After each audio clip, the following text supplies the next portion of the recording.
अस्सलाम वालेकुम students, welcome back again. मैं मोहम्मद वकास हूँ, your chemistry teacher and this is your channel MWS chemistry. Again मैं यहाँ पे लेक्चर नंबर 3 आपके लिए लेके आया हूँ। बहुत शॉर्ट सा और बहुत इंपॉर्टेंट और बहुत इंटरेस्टिंग लेक्चर है आपके लिए। और मैं आपको बिल्कुल श्योरिटी से कह सकता हूँ, ये वीडियो देखने के बाद आपको बिल्कुल किसी चीज़ में ये प्रॉब्लम अब नहीं होगी कि किस एलिमेंट को हमने मेटल कहना है, किसको नॉन मेटल कहना है और किसको मेटलॉइड कहना है। बहुत शॉर्ट वीडियो में बहुत ट्रिकी चीज़ें आपको बताने वाला हूँ, तो कीप touch with me, ठीक है? Keep in touch with me. All right. So here we have metals, non-metals and metalloids.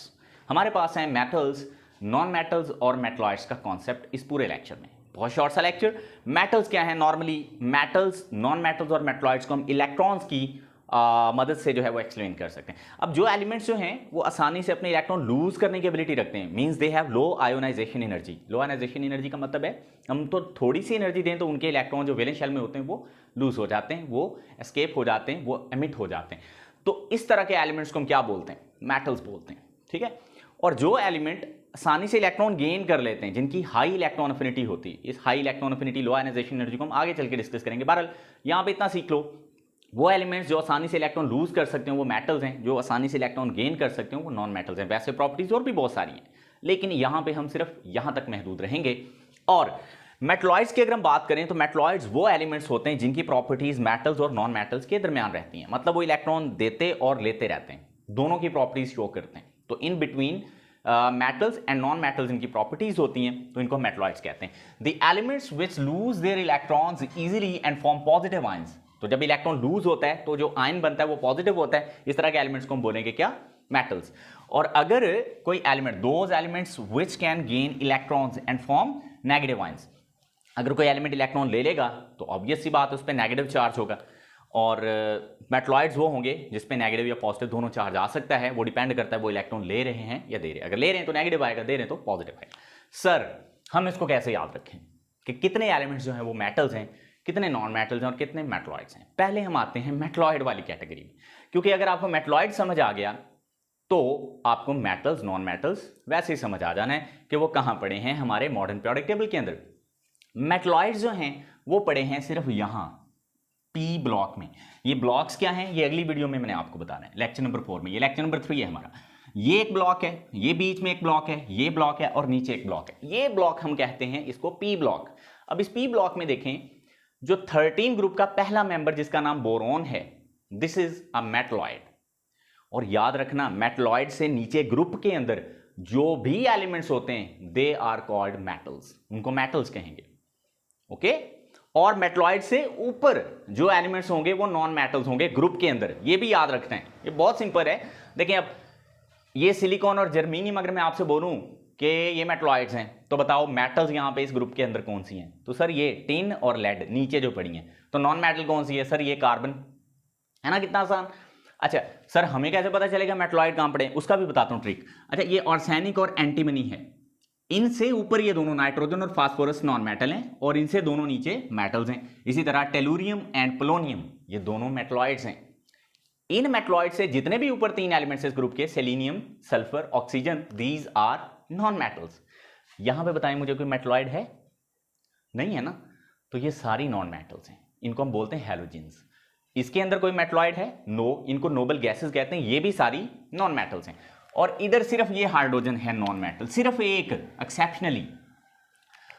तो अब हम याद रखने का तरीका समझ लेते हैं। इसके अलावा ये मेटलॉइड से इस तरफ या ऊपर मेटल्स नहीं है, सारी नॉन मेटल्स हैं। इससे इस तरफ सारी क्या है? मेटल्स। ये नीचे पड़ी है मेटल्स, सिर्फ एक है हमारे पास नॉन मेटल। तो सर ये मेटलॉइड को अगर हम कैसे याद कर लें किसी तरीके से, तो फिर हमें बाकी तो सारे याद हो जाएंगे। इसका भी तरीका बता। पी ब्लॉक में आना है फौरन से, पहले एलिमेंट को आपने मेटलॉइड मान लेना है, नीचे सारी मेटल्स। फिर अगले ग्रुप के अंदर आपने पहले एलिमेंट को छोड़ के नीचे वाले 2 एलिमेंट्स को मेटलॉइड मान लेना है। उससे नीचे मेटल, उससे ऊपर नॉन मेटल जो बच गई।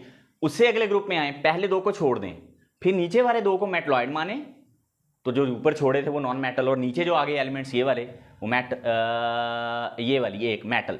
अच्छा उससे अगले ग्रुप में आ रहे हैं यानी कि इसमें, तो पहले 3 को छोड़ दें, पहले किसी को भी नहीं छोड़ा, फिर 1 को छोड़ा, फिर 2 को छोड़ा, फिर 3 को छोड़ा, नीचे वाली 2 अब मेटलॉइड्स हैं तो ऊपर नॉन मेटल्स हैं। तो ये याद रखने का सिंपल सा तरीका है। इनके अलावा मतलब ये carbon, nitrogen, phosphorus, oxygen, sulphur, selenium, fluorine, chlorine, bromine, iodine, astatine, helium, neon, argon, krypton, xenon, radon, इनको और हाइड्रोजन को इंक्लूड करें तो ये नॉन मेटल्स हैं सारी, और इनको छोड़कर और रेड को छोड़कर बाकी सारी मेटल्स हैं। ये जो है ना मेटल्स और ये मेटल्स और ये मेटल्स, इनमें भी फर्क है थोड़ा सा। इनको हम alkali and alkaline earth metals कहते हैं, जो आगे लेक्चर्स में देखेंगे। इनको हम बोलते हैं ट्रांजिशन मेटल्स। ये ग्रुप नंबर 3 से लेके 12 तक है, ठीक है। और ये जो नीचे है लैंथीनियम, एक्टीनियम से, इनको हम बोलते हैं inner transition metals, inner transition metals. Alright, ये हमारे पास। और ये मैंने ना चंद एक्स्ट्रा लिख दी, scandium, titanium, vanadium, chromium, manganese, iron, cobalt, nickel, copper, zinc. Scandium, titanium, vanadium, chromium, manganese, iron, cobalt, nickel, copper, zinc. और ये जिंक, कैडमियम, मरकरी इससे नीचे हैं। इसी तरह कॉपर से नीचे सिल्वर होती है, यानी चांदी, और ये नीचे गोल्ड होती है, इस तरह से, ठीक है। तो ये अब आप ये जो एलिमेंट्स मैंने एक्स्ट्रा लिखे ना, ये अब आप इसके बाद इसको याद कर लेना। प्रीवियस वीडियो में मैंने बाकी आपको एलिमेंट्स याद करवाए थे, और यहाँ पे ये याद कर लेना। यहाँ तक इनफ है, फिर आगे आगे स्टेप बाय स्टेप हम सीखते जाएंगे। अब हम यहाँ पे एग्जांपल्स के तौर पे लिख सकते हैं। मेटल्स कौन सी हैं? सर आयरन मेटल है, सर सोडियम मेटल है ना, सिल्वर मेटल है, गोल्ड मेटल है, जिंक मेटल है, ETC, ये सारी मेटल हैं, जो मर्जी उठा के लिख दो। Non metal, sir fluorine non metal है, क्लोरीन नॉन मेटल है, ब्रोमीन है, हाइड्रोजन है, सर सल्फर है, फास्फोरस है, ETC। तो मेटलॉइड कौन सी है? मेटलॉइड आप लिख लें, हमारे पास बोरॉन है, फिर हमारे पास सिलिकॉन एंड जर्मीनियम है, सिलिकॉन एंड जर्मीनियम, फिर हमारे पास ऑर्सेनिक एंड एंटीमनी है, और फिर लास्ट पे हमारे पास है टेलुरियम एंड पोलोनियम। सही है। So these are metalloids. So कितना आसान हो गया हमारे लिए इस वीडियो को देख लेने के बाद कि हम पीरियोडिक टेबल में इजीली आइडेंटिफाई कर सकते हैं कि हमारे कौन से एलिमेंट्स जो हैं वो मेटल्स हैं, कौन से मेटलॉइड हैं, कौन से नॉन मेटल्स हैं। तो सबसे ज्यादा कौन से हुए? मेटल्स, और सबसे कम मेटलॉइड्स, और दरमियान में तकरीबन हमारे पास तादाद के हिसाब से नॉन मेटल्स बनती हैं। एक आखिरी बोनस के तौर पे आपको वीडियो में एक चीज़ बताने लगा हूँ, अगर आप में थोड़ा सा पेशेंस है तो इसको ज़रूर सुन के जाइएगा। बहुत इंटरेस्टिंग चीज़ ये है कि हमारे इस पूरे पीरियोडिक टेबल में सिर्फ 2 एलिमेंट्स ऐसे हैं जो लिक्विड फॉर्म में पाए जाते हैं अपनी एलिमेंटल हालत में, और 11 एलिमेंट्स ऐसे हैं जो गैसियस स्टेट में पाए जाते हैं। और याद रखना, जितनी भी गैसेज होती हैं ये होती नॉन मेटल्स ही हैं। नॉन मेटल सॉलिड भी हो सकती हैं, गैस भी हो सकती हैं, लिक्विड भी हो सकती हैं, लेकिन गैस कभी मेटल नहीं होती अपने रूम टेम्परेचर पर, यह भी याद रखना।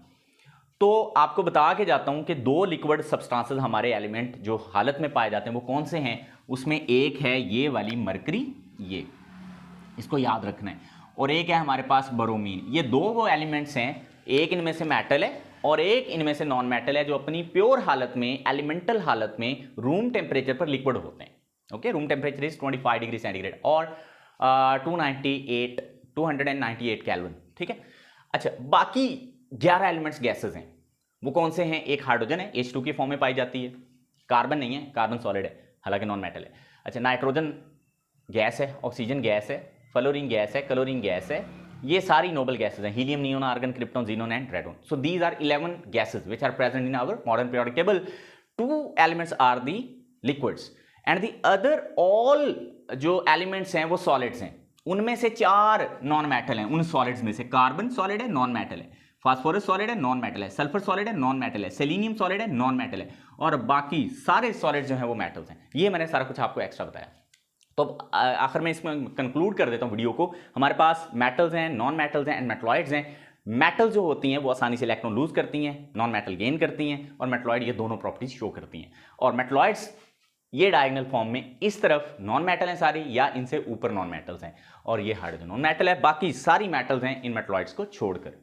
आई होप कि ये वीडियो आपने एंजॉय की होगी। शॉर्ट सी थी लेकिन बहुत कुछ आपने इसमें सीख लिया है। नेक्स्ट लेक्चर का इंतजार करें जिसमें हमने सीखना है ब्लॉक्स को, और वो भी बहुत शॉर्ट और ट्रिकी वीडियो होने वाली है। सो उसके लिए आप वेट करें। Thank you so much. Allah हाफिज़।